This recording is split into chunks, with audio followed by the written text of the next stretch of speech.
just gone 6 o'clock, 6:15, and I've been meaning to make a video just now about the future and the current status of Il-2 Sturmovik Great Battle Series. Most of you probably in the Northern Hemisphere, so most of you are probably asleep right now. But if you're listening now, if you've got any questions, fire away, just let us know and I'll do my best to answer. So I think I can look forward and back. Can I look forward? Yeah, I can.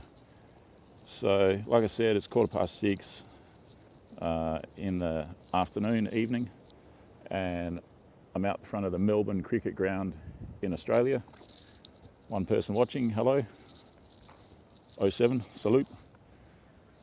And stuff like, can I zoom in? Yeah, I can, awesome.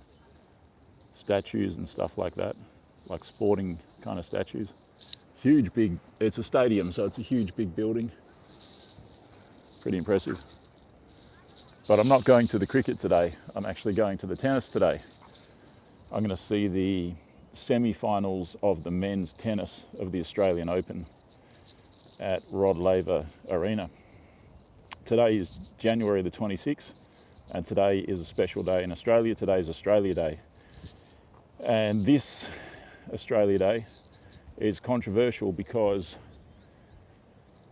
the government and the corporations and so on have kind of announced that they're going to stop listing Australia Day as a day of celebration. And I think they're doing the same thing with Anzac Day, which is our kind of national remembrance of the people that fought in wars for Australia. So getting rid of anything that's nationalistic, basically, which is really pretty treasonous to the nation.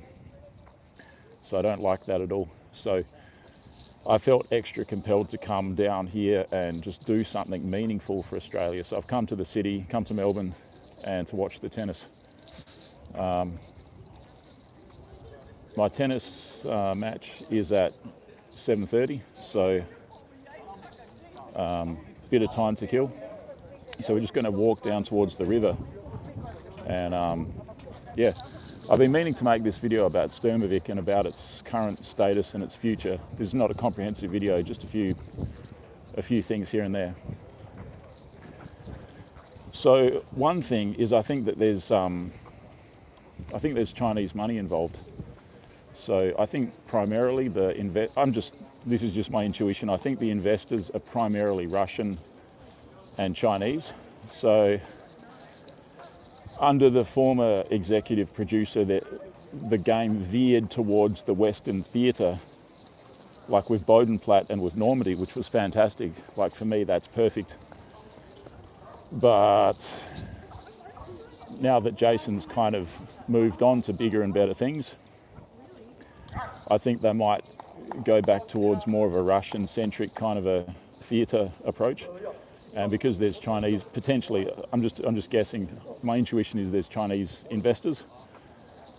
And so I think that we're going to see Asian pilots, models in Sturmovik pretty soon, which is not really like the core, what do you call it, like the core player base. The core player base of Sturmovik is probably men who are white, who are between the ages of 40 and 80. So that's not really our demographic. So I mean, out of 1.3 billion Chinese, there's got to be some players there, right? But I feel that the game's veering towards woke, so that's really not good. It's kind of like, for example, Scotland now has an Indian Prime Minister, and Scotland is something like 94% white. So why does a country with 94% white constituency have an Indian Prime Minister? It's because the power structure there's gone woke. And I don't think that Sturmovik is really going to avoid this woke trend themselves. So it basically means probably Tuskegee Airmen kind of stuff, like black pilots. I I have a strong feeling it means like Chinese pilots. Don't ask me why, that's just what I think. I think if there's Chinese money in Sturmovik, then you're going to get Chinese pilots in Sturmovik. They might even do Flying Tigers or something like that. Like there'll be some kind of justification that at first seems okay, but it doesn't look good. It really doesn't look good. Like, you know, one of the great things about Sturmovik is that it's so hardcore, it's so uncompromising, it's not watered down, but I have a feeling pretty soon we're going to see like tranny pilots or something. You might scoff at that and go, oh, that's impossible, that's far-fetched. I basically, before they kicked me out of the Discord of the Finnish server, the boss of Finnish server, Tumuri, said to me that my views were a stretch. And I said, well, look, in 2 years' time, I think you'll see that I'm right. That, you know, things are taking a different direction. I really think, I mean, you know, who knows what they're going to do, right? But I think it's Korea-centric. I think it's basically, just my intuition, but I think basically the investors of Sturmovik are now basically saying, all right, we've given you our money, and because we're Chinese and Russian, we want a theatre that represents our history, interests, and that basically kind of means Korea for China, Korea 1950s, a police action. And that's kind of Russian as well. There's Russian planes involved in Korea.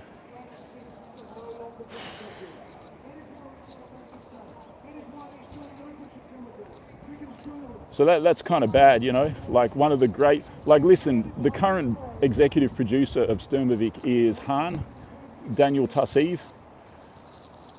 And there's footage of him and the boss of 1C Game Studio, Albert, I think, if I'm not mistaken, both of them together, a long time ago, probably about 10 years ago. There's like another kind of interview that they did together. I think it's in Russian only. It's on YouTube somewhere. I don't think it's on the Sturmovik YouTube channel. It's like somewhere else. They did an interview with someone else in Russian. And Han, Daniel Tassiv, he's wearing a t-shirt and it says something like hardcore or unapologetically hardcore or uncompromisingly hardcore, something like that. Just wait for the trains to go by. There's the city over there. I used to live in an apartment up there. I spent 2 years living in this city. You get sick of it after a while. Do I want to cross the train line? I actually have to get back to the car and recharge the phone. I should have brought the external battery pack. But yeah, 10 years ago, Han was wearing a t-shirt that said hardcore. And right now, that he's in the leadership position, he's the executive producer now, I think he's losing his hardcore situation. I don't know that he can actually be hardcore anymore. I think he might have to start going woke by the pressures that are on him. So, I mean, listen, if they go to Korea, there'll be Asian pilots, right? Like Korean pilots, right? I just get the feeling it's going to be Chinese-centric. Don't ask me why. Mark W., what city are you walking around in? It's in Melbourne. Melbourne, Australia. So many people over there. That's where the tennis is. I'm going to walk back to the car. I've still got some time to kill. Got about an hour before the match. It's the men's semi-final, so it should be, you know, it should be a pretty good match, I would say. Cool, yeah.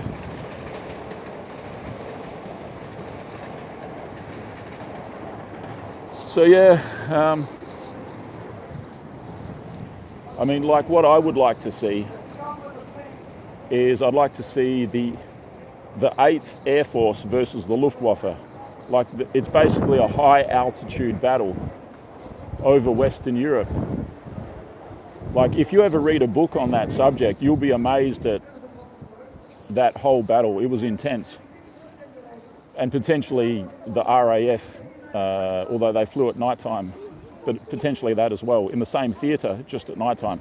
The RAF flew during the night, the 8th Air Force of the Americans, the USAAF, flew during the day. And that was against the Luftwaffe until the Luftwaffe ran out of fuel, and then the 8th Air Force was just flying by themselves. It got down to the point there was 600 B-17 bombers escorted by 500 P-51 Mustangs and stuff like that. But while the Luftwaffe had fuel, they were putting up a opposition, and they actually tried all sorts of things. So this is the theatre that I'd like to see come into play, right? I'm the main constituency of the game. If you want a player that's representative of what it's all about, and the attitudes and values and what's important to the average player, it's me. It's me.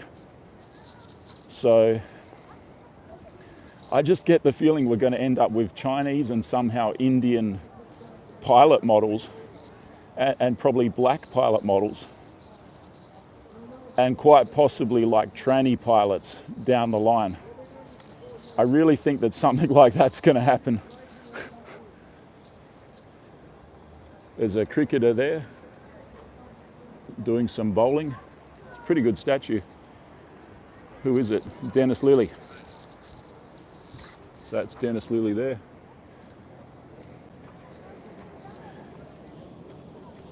You've heard of the Schrage music, right? The Schrage music, like that upward firing cannon that was on an angle, maybe a 45-degree angle.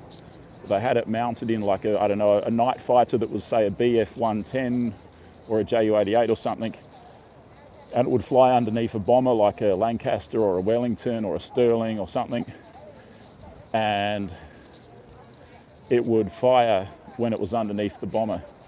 Stuff like that. All of those, that's just one example of innovations that happened during that air war over Western Europe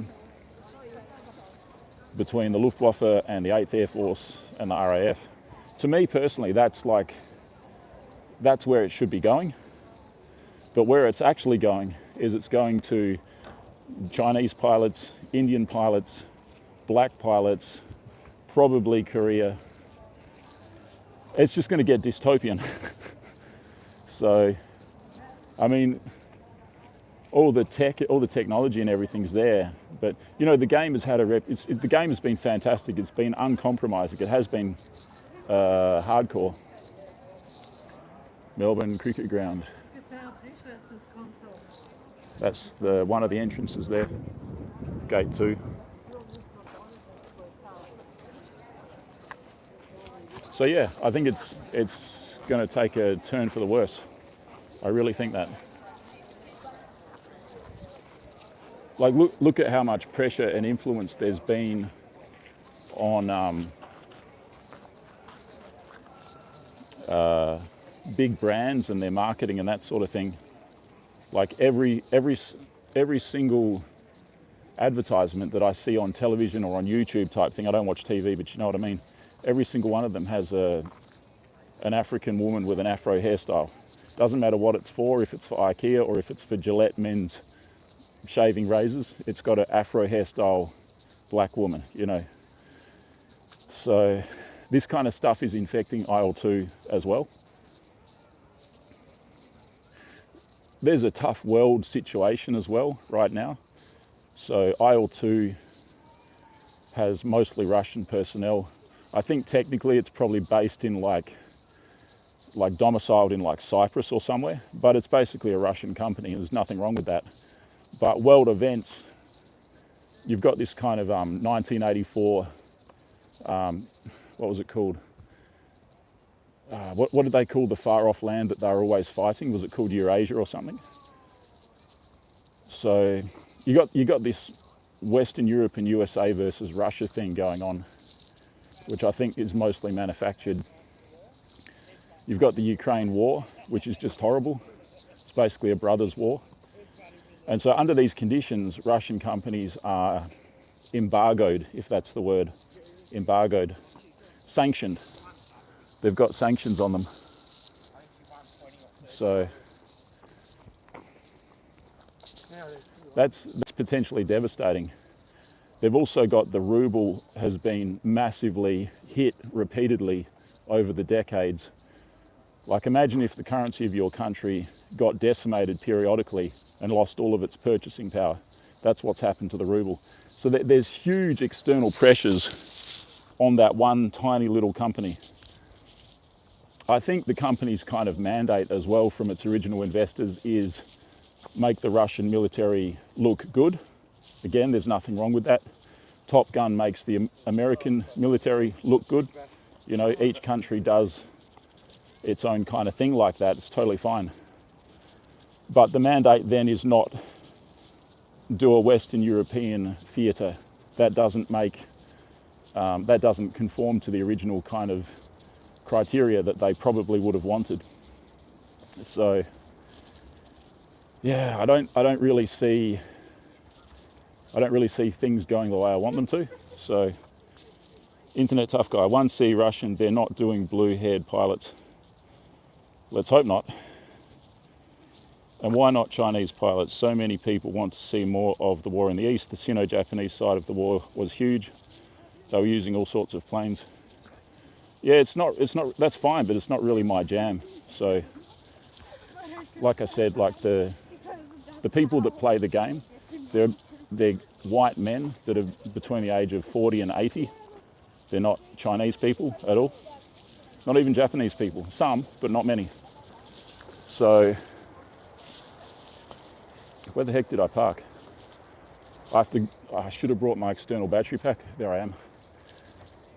Got to recharge the phone before the tennis. So yeah, that's basically it. We also have what I would call negative change agents, like the YouTuber Enigma, who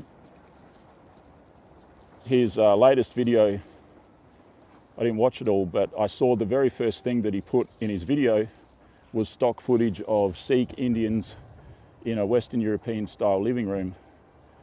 And no one has ever done that before in an Il-2 video. Enigma, who is solely focused on popularity and on climbing a success ladder, is keenly in tune with what this kind of woke power structure wants. And he's also mirroring and reflecting the audience, which makes him wildly popular with the audience.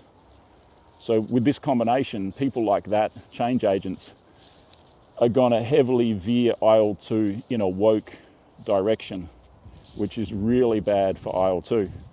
Mark my words, it's going to happen. At least I think that it's going to happen. Otherwise, I wouldn't make this video. So,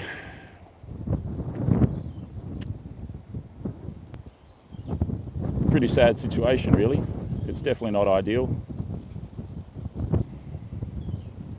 I mean, you know, the Luftwaffe was trying every trick in the book during that war with the 8th Air Force, the B-17s and the B-24s and so on. They would even fly a fighter plane over the bomber stream with a metal cable with a bomb attached to it and try and swing the bomb and get it to hit a B-17. They developed their R4M rockets and their flying mortars as well, all those kinds of things. They developed the Mistel as well. I don't think the Mistel was an anti-bomber weapon. I think it was more to attack bridges, but yeah, there was real innovation on the side of the Luftwaffe, most of it not really that successful. You got the Schrage music, you got that bomb on the end of a cable. I think they tried even reinforcing a plane with like, I guess, sort of like a Sturmovik, like make it a flying tank, and then fly it into a bomber and cut the bomber in half. All of this innovation was going on during the battle with the 8th Air Force. It's clearly the place to be for the core demographic that loves the game. Instead, with Enigma, we're going to India, and with Chinese money, we're going to Korea. Chinese pilots, probably Indian pilots, probably African pilots. That's fine, that's great, but it's not my jam. And I speak for the majority. So, and a lot of people will pile on me and go, oh, no, that's not what I want. I'm a white man in my 60s, and what I want is Indian and African and Chinese pilots. That's what I want. No, you don't. you'll never play it again. So a lot of people are saying, oh yeah, that's what I want. I don't think so. So when was the last time you watched Star Wars? Didn't it totally go down the drain? Wasn't it just phenomenal and fantastic and genius in the 70s? And I haven't even bothered, like, since what, Jar Jar Binks? I mean, don't bother, it's just all crap, you know? Do I know much about Jason's departure? Just as much as you do. You know what? I don't know who kicked me out, but on the day that Jason was kicked out, I was banned permanently. So I don't know. I don't know who doesn't like me, but I don't think it's Jason. I don't get that vibe. I don't get the vibe that Jason doesn't like me or something like that. But the day that Jason was kicked out was the day that I was permanently banned. So, you know, I think the Ruskies were like, well, we've got Chinese investors. Froggy Frog 9000's been critical of Chinese people, as I've been critical of all people, including Europeans and Americans and Australians. My criticisms of people everywhere has been harsh but true. And so I think they were like, well, we've got these Chinese investors now. We can't have this frog guy making us look bad to the Chinese. Ban! As soon as Jason was kicked out, I was banned permanently. So, yeah, I got to go, but Jar Jar stinks. Yeah, exactly. The final thing I'll say is I've recently had, whereas I've never had before, I've had interaction with the Sturmovik community power structure, and I got to say, it bloody Jar Jar stinks. I never had any interaction with them before. What I found is that most of them are narcissists, and all of them, by actively doing so or by acquiescence and by omission, are supporting narcissists. I'm someone who tells the truth. Narcissists generally are virulently anti-truth. And so that power structure is a completely toxic power structure, completely and utterly toxic. It's 100% pro-woke, and it's, even though they'll say they're not, they are. You watch their actions, not what they say. You watch what happens in the next 1 and 2 years. And it's 100% pro-narcissist. And narcissists are not big on authenticity or truth. So, yeah. Anyways, that's my opinion on that. So, you've been playing Il-2 for ages. Remember how the battles, 1943 and prior, used to have so much variety? It feels like late war monoplanes have much more narrow performance differences.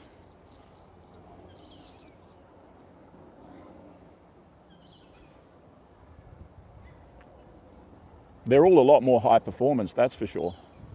I got no problem with it. I love the late war stuff. The fact that everything's so fast and everything, I think it's quite scintillating. I love the game, I love it all. It's just I'm concerned about the direction that it's going in. Going to the Pacific and Burma might add that diversity back in late war. Yeah, totally. That's the thing. I don't think they have. I don't think Japanese investors have a dog in the fight. So I don't think it's going to anything that involves Japan. My grandmother's brother, my great uncle, was an air combat pilot in the Battle of Singapore, circa 1942. That was like a 2 or 3 month battle. He flew Lockheed Hudson fighter bombers against Japanese shipping convoys in this huge freaking battle, the takeover of Malaya and Singapore by the Japanese Imperial Army and Navy. He fought through the whole thing, and he died on the last day before the battle ended.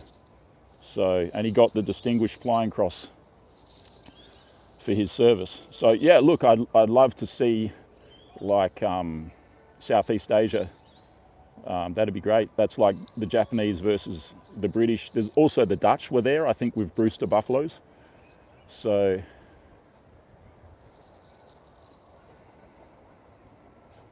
anyways, that's wild. Yeah, man, that's wild. Yeah. He survived the whole battle. It was like, you know, close to 100 days of battle or something. They didn't have any resupply from the UK either, or from Australia. Towards the end of the battle, they were tying their battle-damaged planes together with piano wire. You know how a plane comes back with battle damage and it's all mangled up? They'd get piano wire and wrap all the parts together with piano wire and tie it up. That's how they kept their planes together. It was the British Empire's equivalent of America's Pearl Harbor. In fact, the attack on Malaya happened about 45 minutes to an hour before the attack on Pearl Harbor. They were synchronized attacks. So if I could go back and fly a Hudson and recreate my great uncle's exploits in the Battle of Malaya and Singapore, that'd be a dream come true. But is it going to happen? Yeah, no, I don't think so. But, you know, that's what I want. Obviously, it's what everyone wants. But what? Hello, Froggy. Hello, what? Well, anyways, guys, I'd love to stay and chat, but, you know, it's a quarter of an hour there. I've got to go to the tennis, so that's it, really. 07.